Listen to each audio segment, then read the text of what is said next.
এই যে আমি কুলের আচার করব।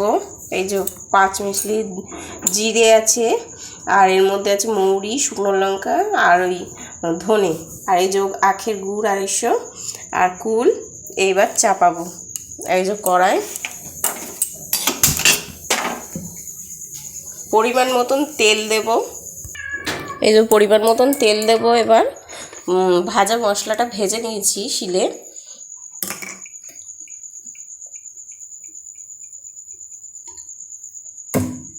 এবার 2টো শুকনো লঙ্কা দিলাম।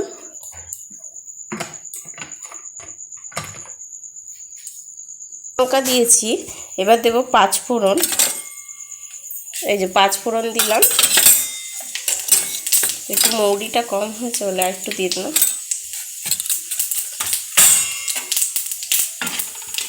ভালো করে নাড়াচাড়া করে নিলাম 5 ফোড়নটা। এবার কুলগুলো দিয়ে দেবো।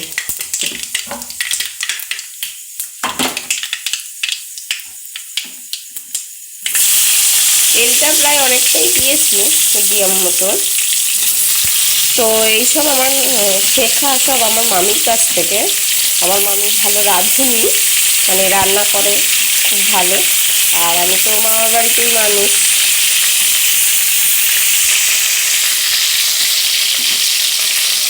আর আমার মামি মামা খুব ভালো মানুষ তারা, দাদা ভাই, দিদি ভাই। এবার ভালো করে নাড়াচাড়া দেবো।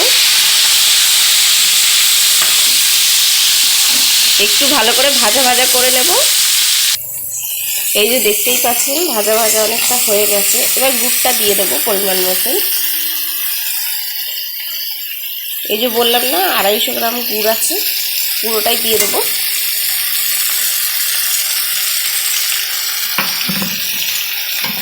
দিয়ে বেশ নাড়াচাড়া করব সময় ধরে।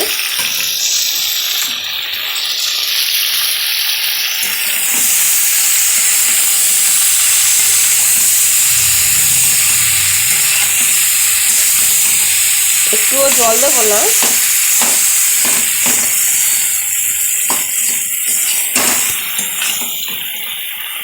জলটা দিলে ইয়েটা বেরিয়ে যাবে। জল দিলে আচারটা নষ্ট হয়ে যাবে, ওই জন্য জল দেবো না। ওই জন্য বেশ করে নাড়াচাড়া করব। এই যে ফুটছে, দেখতেই পাচ্ছেন ভালো করে ফুটছে। আর এদিকে আমার মশলা করা হয়ে গেছে। এই যে আধা বেটেছি, মানে খুব মিহি করে বাটিনি, যাতে একটু মুখে পড়লে ভালো লাগবে। আচারে ভালো লাগে মুখে পড়লে। তো আচারটা এখন একটু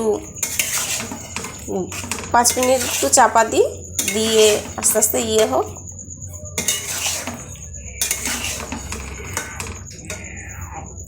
এই যে এবার ঢাকনাটা খুলে দেখবো কেমন হয়েছে।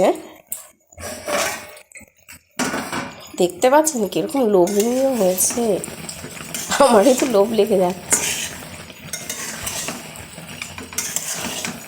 এটা ভালো করে নাড়াচাড়া দিয়ে নিই।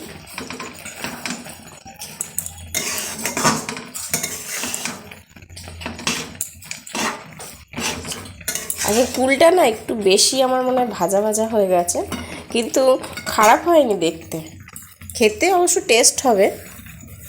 এই যে ভাজা মশলাটা দিয়ে দেবো এবার।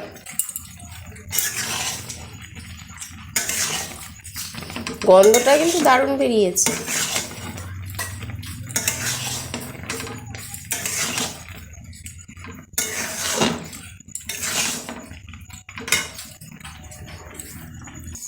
এবার ভিনিগারটা দেব, যাতে নষ্ট না হয়। বেশি দেব না, 2 চিপি দেব। এই 1 চিপি, এই 1 চিপি, 2 চিপি, যাতে নষ্টটা না হয়। আর টেস্টটা তো খুব ভালো হয়েছে, আপনাদের দাদা চেখে দেখেছে। 453 টাকা।